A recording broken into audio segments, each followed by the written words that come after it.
honest and strict traffic enforcement. Hindi mukha pong mas katanggap-tanggap yung kasalukuyang sistema ng pagpapasweldo ng ating drivers and conductors. Dahil po, sa bagong department order ay nakalagay doon na lilimitahan lamang sa 8 oras ang pagbiyahe ng ating mga drivers. At magkakaroon sila ng fixed rate. Sang-ayon naman dito ang ilang bus drivers na aming nakausap. Lugi rin mo para sa amin yung daming ginagastusan araw-araw. Hindi po naman kami lahat may kasalanan kasi pag ito ng aksidente, nag-iingat naman tayo. Para sa unang balita, Jamie Santos reporting. Nagpatupad ng 6 na pisong dagdag singil sa presyo ng LPG ang Shalane. Katumbas po ito ng 66 na piso sa kada 11 kilong tangke. Bunsod daw ito ng pagtaas ng contract price ng LPG sa world market. Unang nagtaas ang presyo ang liquid gas kahapon, 5 piso kada kilo o katumbas ng 55 piso sa regular na tangke ang kanilang dagdag singil. Ayon po sa Department of Energy, makatwiran ng pinatupad na price hike sa LPG. Ang contract price, which is the basis ng pricing ng LPG sa international market, ay tumaas ng $139 per metric ton. Imported yung mga presyo, yung mga oil sa atin. So, kung ano yung presyo sa international market, kailangan i-reflect dito.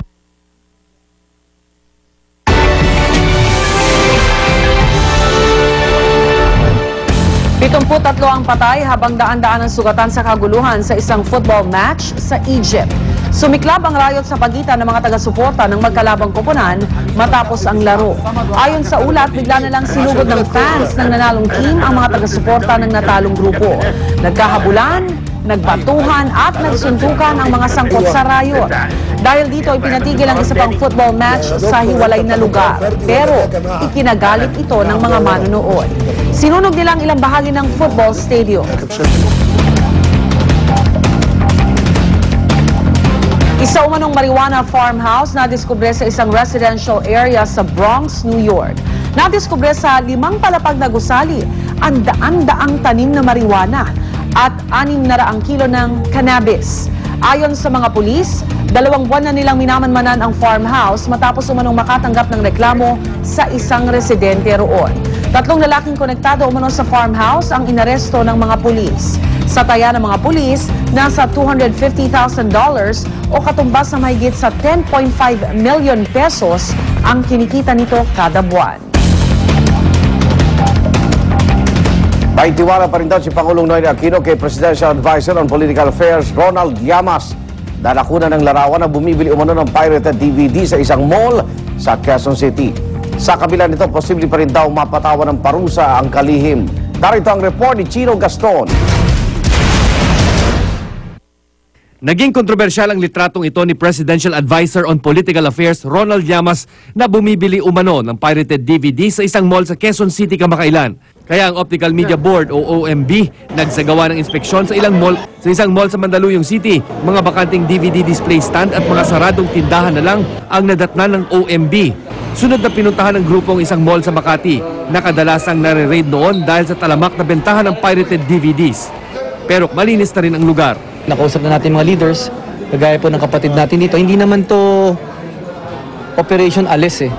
We're trying to sort of try to give them livelihood programs. Pare, let's be positive about this. This is the first time this is going to happen. Just to let you know, this project's been going on since the end of November. Kinausap na natin mga kapatid. I'm sure you're familiar with Manila. Ako 100% wala na to. Last night they started moving out. No? So the place is clear now with these illegal DVDs. Aminado naman ang kinatawan ng mga vendor, mahirap talikuran ang nakagawi ang hanap buhay, pero kailangan daw sumunod sa batas. Siyempre, sa unti-unti, sa umpisa, mahirap yan. Kasi kung ano malang napagsanayan nilang paninda, na mahirap mag-adjust, pero unti-unti makaka-adjust din sila. Pero bagaman napulaan ng batiko si Llamas sa kontrobersya sa DVD, tila hindi ito alintana ni Pangulong Noynoy Aquino. Humingi na rin naman daw ng paumanhin si Llamas sa kanya. Bagamat buo pa rin naman daw ang tiwala niya kay Llamas, inihahanda pa rin ang posibleng ipataw na parusa sa opisyal. He still performs the role that he was brought into the cabinet for. So So therefore it does enjoy the trust. It is not connected with its core function, but having said that, there is still sanctions that should be levied. I understand that the committee that I tasked, the group that I tasked to investigate it, will be submitting the recommendations by Friday. Maging ang Akbayan Party List na kinabibilangan ni Llamas, ipinagtanggol ang opisyal. Sinabing wala raw nilabag na batas si Llamas, pero na-reprimand na raw nila ito. Para sa unang balita, Chino Gaston reporting.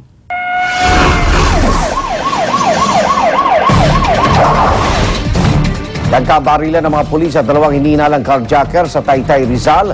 Nagkaroon ng shootout nang hindi raw tumigil sa checkpoint ang mga suspect. May live report si Katrina Son. Katrina?